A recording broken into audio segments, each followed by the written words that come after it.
John, find Dad and retrieve mail. The door on the left leads to the kitchen, from which the smell of baking wafts, a powerful aroma which could lift an especially portly hobo off his feet. The door on the right leads to the study, where your dad spends a lot of time. He could be in either room. Where will you go? John, go to the study. Doesn't look like he's in here right now. John, examine Father's desk. On the desk is a deck of playing cards, one of your dad's pipes, the April issue of the Serious Jester magazine, and a stray capture card. There's also a can of peanuts on the desk.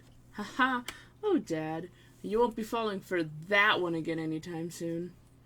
A severe peanut allergy is a terrible affliction to cope with. John, upgrade costume with hat from the hat rack. You swap the magician's hat with the bowler hat. This disguise is somewhat less funny, but a lot more distinguished looking. John, combined a second pipe with clever disguise. Your dad maintains numerous pipes around the household. A father without a pipe is like a strapping roughneck without a toothpick. That is to say, he is a rather piss-poor excuse for a roughneck, if you ask me. You'd rather not take the pipe, though. The first one tastes bad enough as it is. How you suffer for your comedy. John, examine capture card. Yes, this will be perfect for expanding the space in your Scylla. John, capture log the capture log card.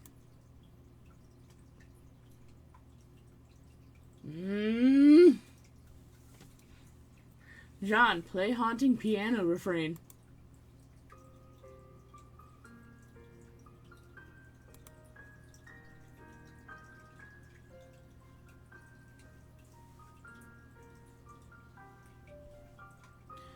Pages including sound will be processed by S in the command.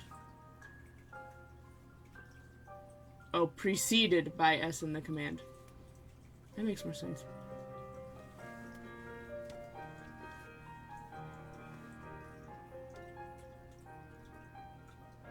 Alright, that's enough of that. John, play 52 pickup.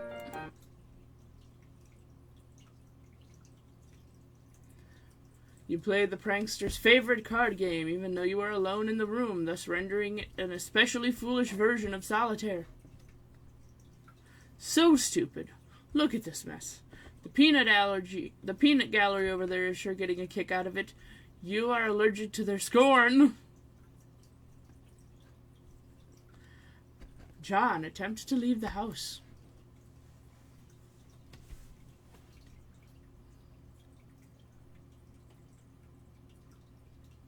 You go back to the living room and contemplate checking the mailbox outside. You think perhaps you should exhaust all possibilities before plunging headlong into a dad encounter. Your television is currently airing a commercial. John, exit. You exit the house. John, check mail. Predictably, the mailbox is empty. You have already been scooped by your father. S, proceed.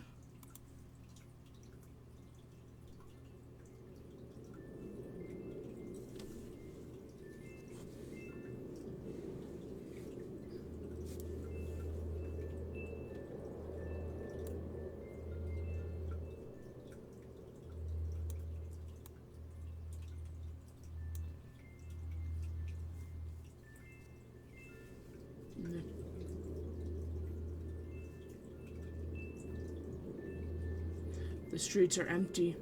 Wind skims the void, keeping neighbors apart, as if grazing the hollow of a cut reed, or say a plundered mailbox. A familiar note is produced. It's the one desolation plays to keep its instruments in tune. It is your 13th birthday. and as with all 12 preceding it, something feels missing from your life. The game presently eluding you is only the latest sleight of hand in the repertoire of an unseen riddler, one to engender itself a sense not of mirth, but of lack. His coarse schemes are those less of a prankster than of a common pickpocket. His riddle and absence itself. It is a mystery dispersing altogether, like the moon's faint reflection, with even one pebble of inquiry dropped in its black well. It is the most diabolical riddle of all. Absence diminishes little passions and increases great ones, as wind extinguishes candles and fans a fire. Walt Whitman. Yes, you are certain Walt Whitman said that. 100% positive. You have a feeling it's going to be a long day.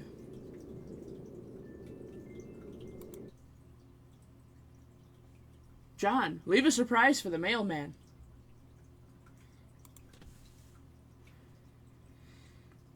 No! John, see if your father left the mail in the car.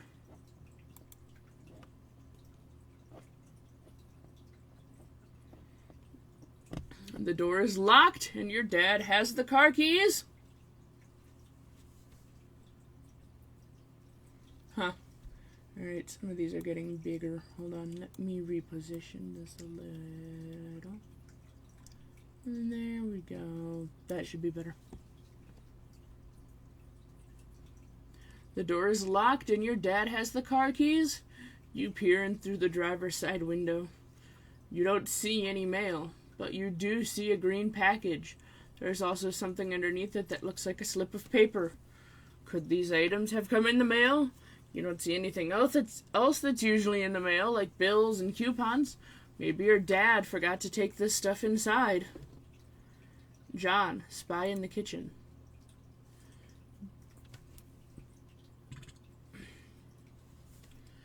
You try to get a gander through the kitchen window, but you can't see a whole lot. It seems your dad has been doing so much baking the glass is steamed up.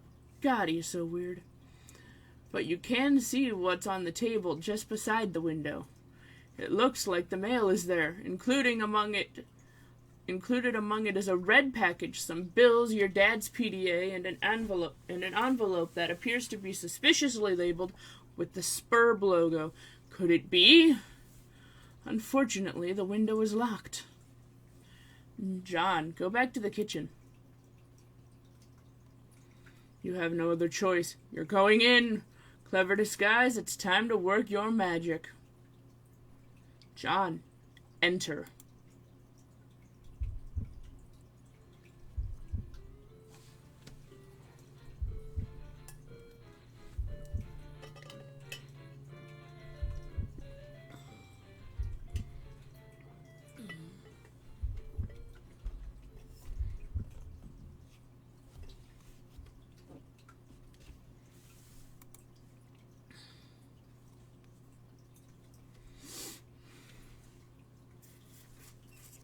Your dad sees right through your costume. You don't know what you were even thinking with this foolish ruse. You unequip the clever disguise. Your dad wields a dreaded artifact of confection. He stands between you and the mail. There is only one way to settle this. Strife!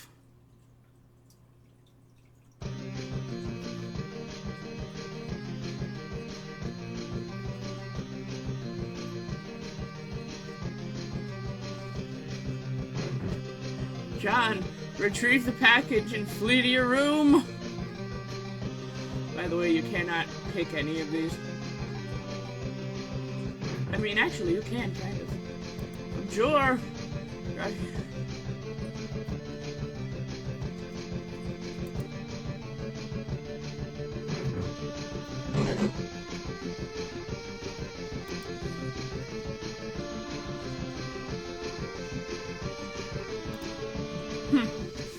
When I first read through this, it wouldn't let you pick those before.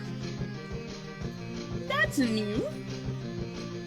John, retrieve the package and flee to your room.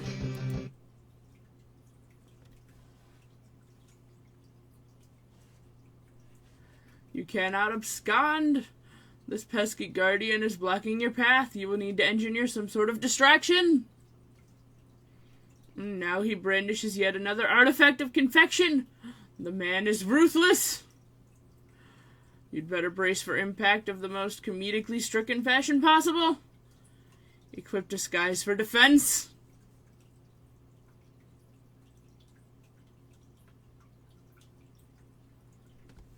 The beagle Argus absorbs the brunt of the treat. Looks like Dad will enjoy the prankster's gambit on that exchange, as is usually the case.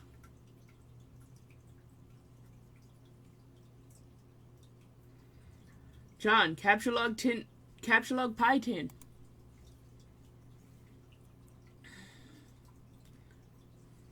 You take pie tin and unequip the beagle puss.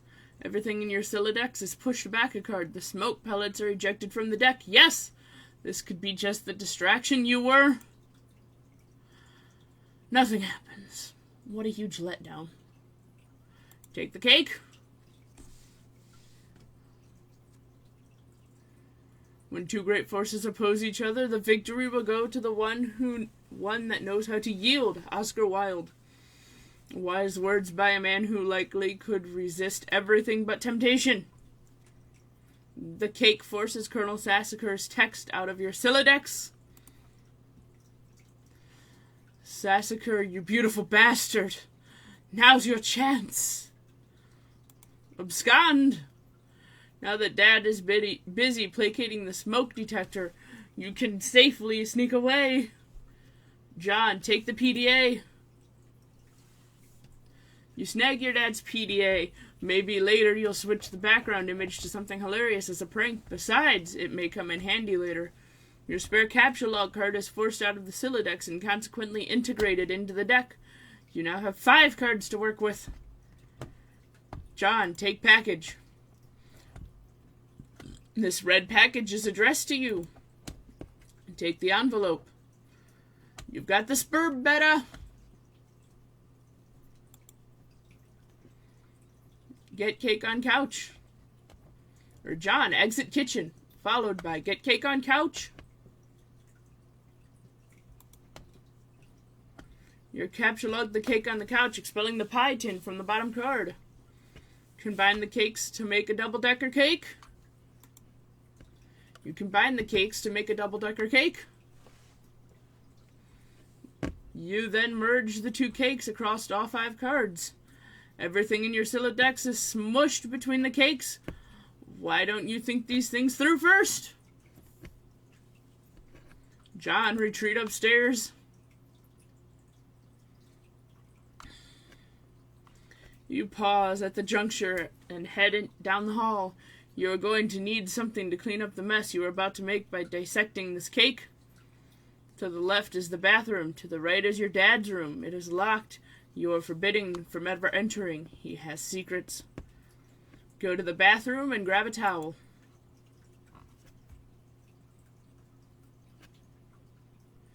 You enter the bathroom. You can see your backyard from the window. The jewel in its crown is the swing set, which has provided you with years of joy. There's also a swing-mounted pogo ride, which has been responsible for more than one painful injury, and has provided you with years of lament. On the sink is your dad's razor. On the rack to the side is the fresh towel. John, remove PDA, envelope, and package from cake.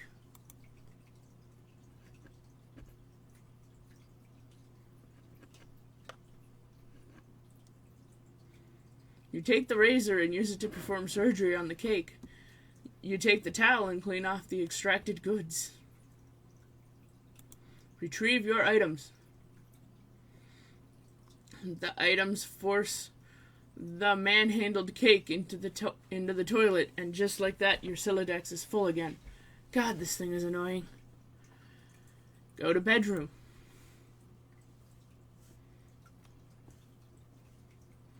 John, admire failure to launch poster.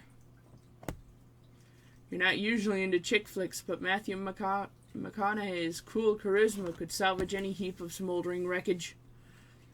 And this is your McConaughey wall, a casual shrine to an amazing actor. The film above that one is a lot better, you think. Can you hear her? I want you to picture that little girl. Now imagine she's white. You got us, Matthew. Your smooth talking exposed our latent racism. Damn, you were good. Check Pester Chum. Show Pester Log. Guardian Gnostics began pestering ectobiologist. Hi, happy birthday, John. Hello? Okay, I'll talk to you later. Guardian Gnostics ceased pestering ectobiologist. Turntech Godhead began pestering ectobiologist. Hey, GG. Hey, GG is looking for you. Why are you ever so popular all of a sudden? Is today some sort of special occasion or something? Did you do something to curry favor with all the ladies? Did you break your leg on a puppy or some shit? Dude, what are you doing? Turntech Godhead is now an idol chum.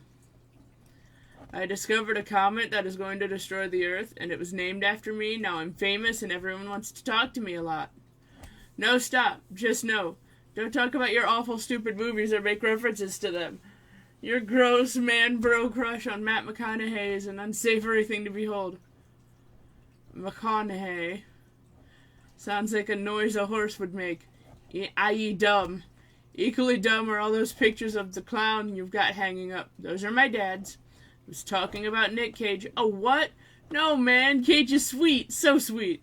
Haha, so lame. You don't even like him ironically or anything. This is just like, for real, isn't it? I do things ironically sometimes. What about what I sent you for your birthday? No, dude, those are awesome. What? No, they're stupid, which was the joke. The ironic joke. Get it? Wait, you're actually wearing them, aren't you? I'm wearing them ironically because they're awesome. The fact that they're ironic makes them awesome, and vice versa. Are you taking notes on how to be cool? Gigas, get a fucking pen.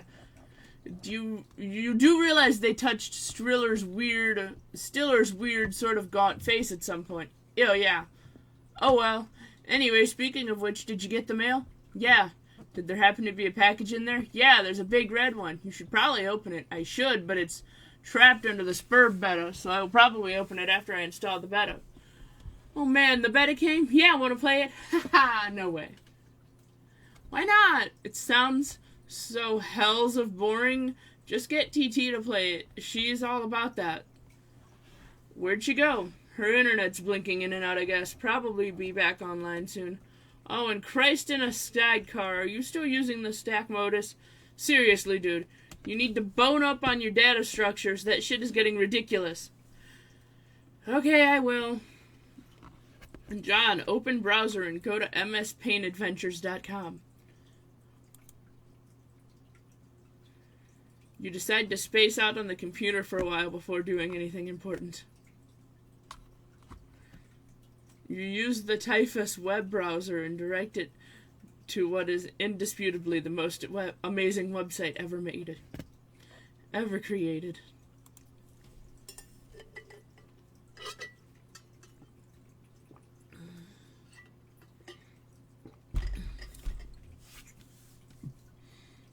Also, for those of you who don't know, Homestuck used to be on MS Paint Adventures.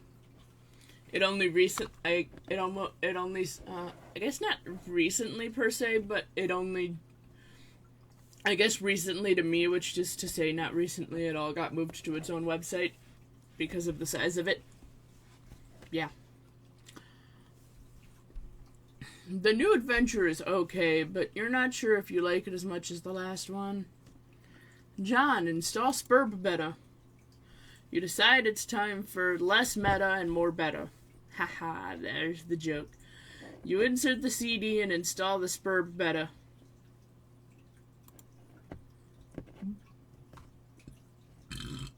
What the fuck is this?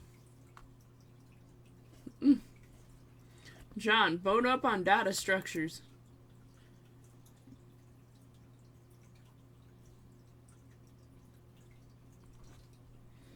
You go to your closet where you keep a lot of clothing and an array of handy computer program guides. Read Data Structures book. Data Structures for assholes. Your ignorance just made me throw up a little. Get a clue, you computer illiterate piece of shit. Free French modus in the back. You're not sure you really want to dig into this huge tome? It looks really boring and kind of ornery. Maybe you'll just check out that free modus instead. John, get free fetch modus. FIFOQ. You turn to the back inside cover where a free fetch modus is included in a plastic sleeve. This one is dictated by the logic of Q data structures operating on a first in, first out method rather than a first in, last out method of stack. Apply fetch modus to Sylladex. Items captulogged in your Sylladex are no longer immediately accessible. You can only use the item on the bottom card. It must wait for items on your upper cards to be pushed back to it. For instance, the red package is now inaccessible. You can only use the razor at the moment. This modus doesn't strike you as a significant upgrade to your previous one. In fact, it almost seems more inconvenient. You figure you might as well give it a chance, though. John, switch back to stack modus. You suddenly wonder if this is even possible. You don't even remember if you had a physical card for the stack modus. You find this all to be a little abstract, and you'd prefer not to think about it too much. John, put down the razor. Put it down? You're not sure you understand? Pick up 2 items. You capsulog one of the cakes. You finally found a use for all these loitering pastries. Dead weight. Get another cake. The second cake causes the razor to launch out of the front of your Sylladex. Oh, good lord, that beautiful face! You wish the razor would have failed to launch. Get more stuff. Your magic chest is capsulog one of your favorite books of all time, The Wise Guy by Mike Cavernet. There goes the fresh towel. You might as well grab those cuffs.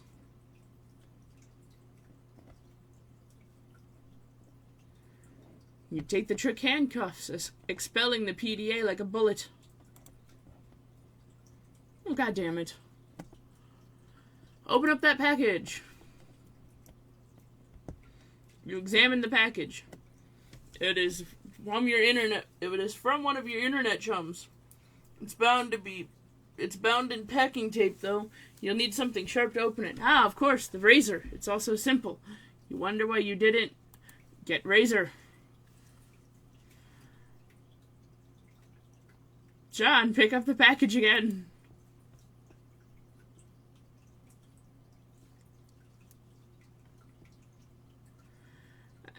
Let's take this from the top. Captured glass shards. You take 3 glass shards in quick succession and duck for cover. Your Sylladex rains devastation on your room from above. And now that your cards are packed with glass, you probably don't want to do that again anytime soon. Use the razor on the red package. You should probably go get that stuff before you forget. Use the razor on the red package. You open the package. There is something suspicious inside. Something suspiciously dirty and smelly. It is a stuffed bunny. Much like the one held hostage briefly by Makovich Cyrus the Virus while taunting hard luck protagonist Carmine Poe, and strikingly similar to the one scooped up from the suit of a burning Vegas strip by Cage's Poe and offered to his daughter, a gesture symbolic of a tattered exterior surrounding a heart of gold. Poe wasn't much to look at, but he was a good man. Oh no, this is not merely like that bunny. According to this note of authenticity, it is the very same bunny. This is so awesome. Put the bunny back in the box.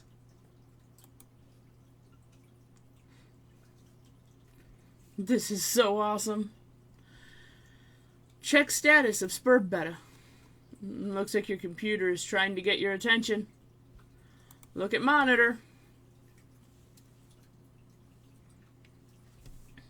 Systems incorporated. Alright, reserved. Spurb client is running. A Spurb host user attempting to connect with you. Client has established connection with the host. Press enter when ready. Check Pesterchum window. Show Pester log. TT. It looks like you managed to retrieve the beta. Excellent. I'm going to try to connect.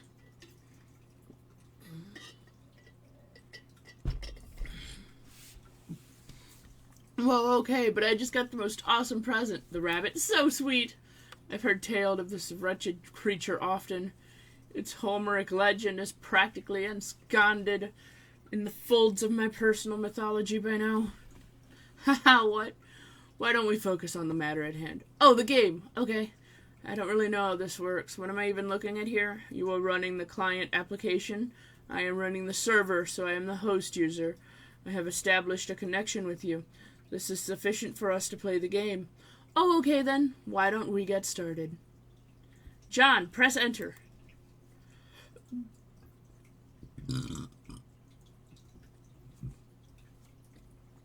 Loading.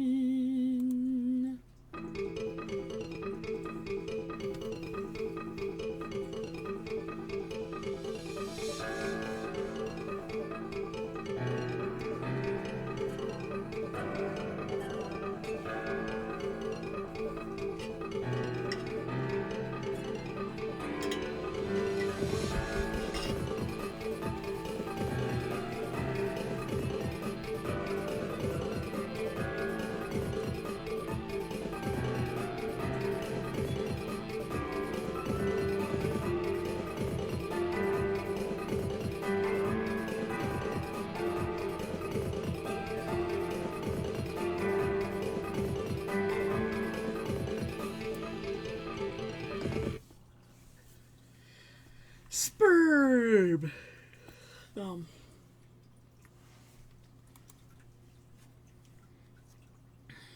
Mouse over the interface buttons. AH. Select. Revise.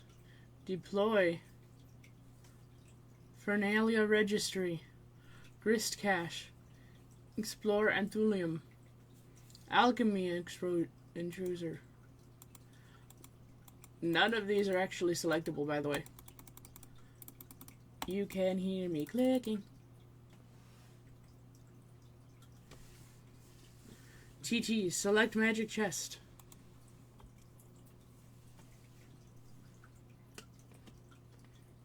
TT, zoom out.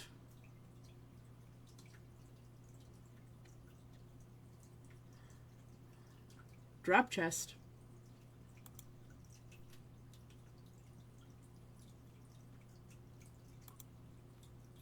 Whoa, what are you doing? Sorry, just getting a feel for the controls.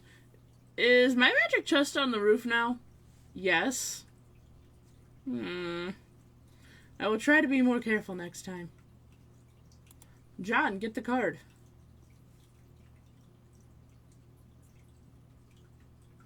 You find your missing you find your missing stacked fetch modus and quickly reapply it to your Sylladex. You can now opt for either the stack Q modus or the stack or Q modus at any time. You toggle between your fetch modi with gleeful abdomation.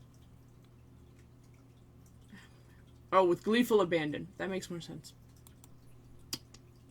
Oopsie. Looks like your dad is leaving again for more baking supplies. You're relieved to have the house to yourself again, if only for a few minutes. You just hope he doesn't notice the magic chest on the roof, or all the shit you threw out the window, for that matter. TT, select stuff in yard and move it back into room.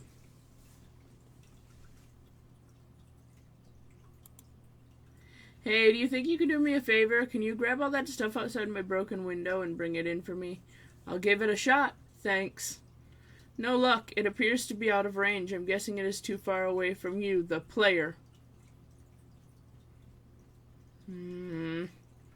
TT, select John. You cannot select a player. John abjures the meddlesome cursor. Select Bunny. Put the bunny back in the box.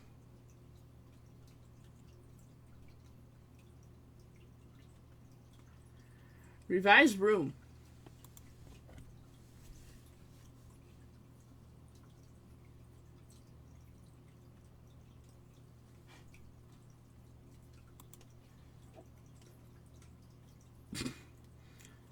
Open Fernalia registry. Deploy totem lathe.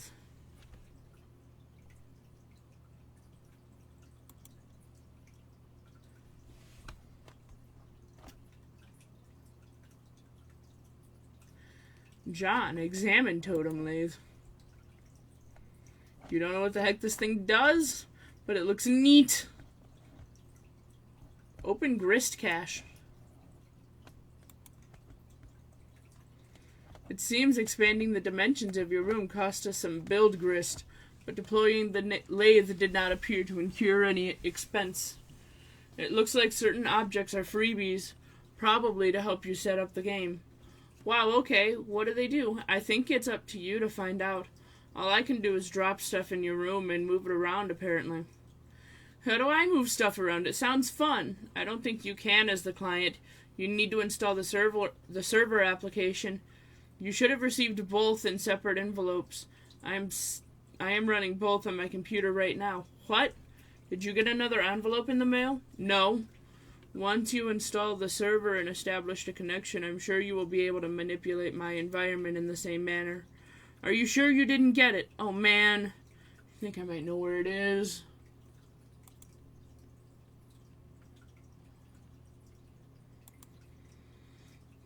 Now that your room is bigger, why don't you move into that far corner? It will extend the range of the cursor and I can reach the items, which you threw out of the window for some reason? Good idea!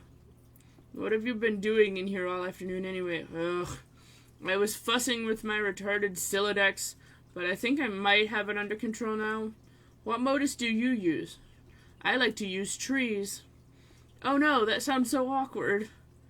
It's not exceptionally practical, but I think they are elegant. John, stand in corner.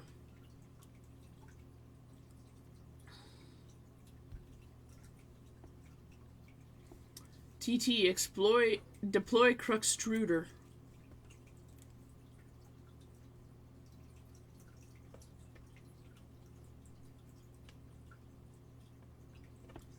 Deploy Alchemitter.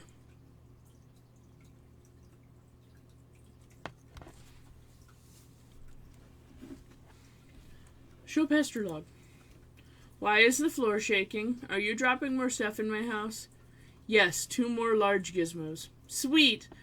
What is with all these big contraptions? If I had to guess, they appear to facilitate a sort of system involving punch card-based alchemy. Huh? To what end? I mean, what are we supposed to be doing in this game? That remains to be seen. Maybe you should investigate.